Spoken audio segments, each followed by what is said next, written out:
ลาวเนาะขอเสียงก่อน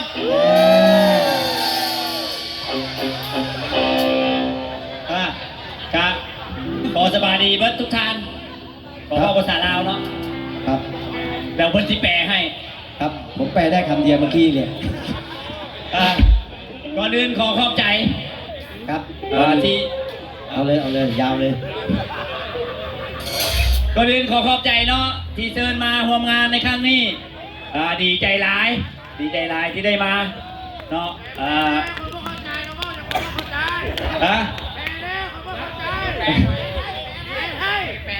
ครับผมก็โอ้โห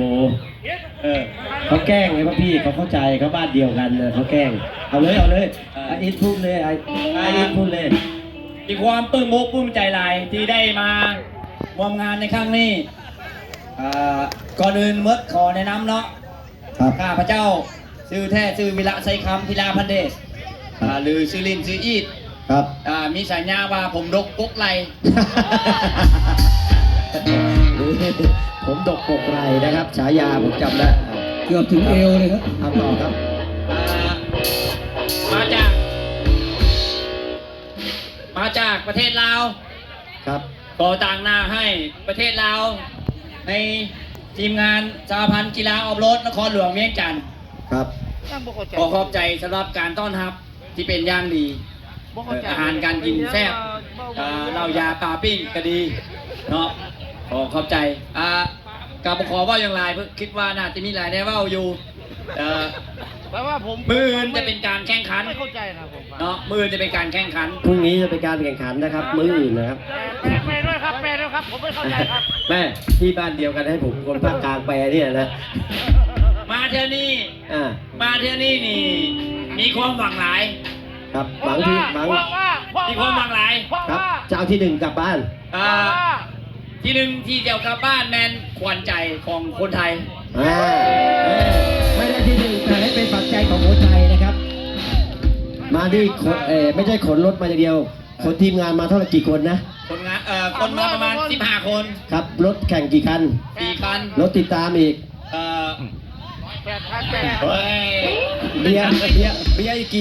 กี่ลังนะเบียร์อีกกี่ถาดเบียร์กินหมดแล้ว25นี่เบิดแล้วครับเอาต่อเลยความหวังทมิตที่มาก็คือขวัญใจของคนไทยอยากได้เมียไทยมาเถอะเคยมีแล้วมีแล้วเบียร์ไทยบอกหยอกอย่าให้ไปว่าไม่อยากมีผมไม่อยากมีเบียร์ลาวมาถึงเมืองไทยกันความหวังที่2ครับก็คือความเบิกบานมวลซืนนำไอ้น้องในนาทีนี้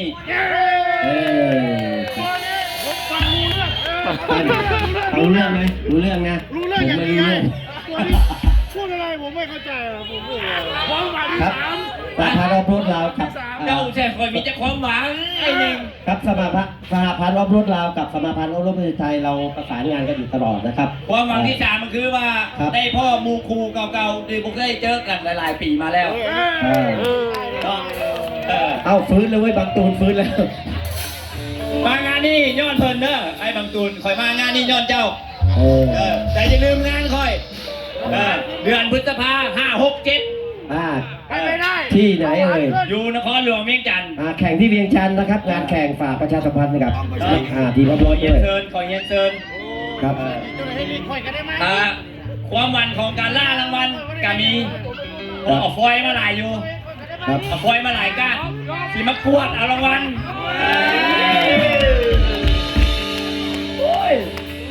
รถกระสันนั่นเบ้าใหญ่พันนั่นเนาะขอขอบใจสุดท้ายเมื่อนี้ก็ขออวยพรใจให้ทุกคนมีความสุขความเจริญในการค้าการขายมีความมั่นคงในการแข่งรถเนาะแล้วก็มีความมั่นคงในความฮักแพงทุกสิ่งทุกอย่างขอให้ชนะที่1ทุกๆครั้งเลยใช่ไหมทุกๆทีมเลยใช่ไหมเมื่อกี้นี้พูดไม่เข้าใจเสี่ยวรางวัลใหม่ประมูลกับบ่มีเนาะ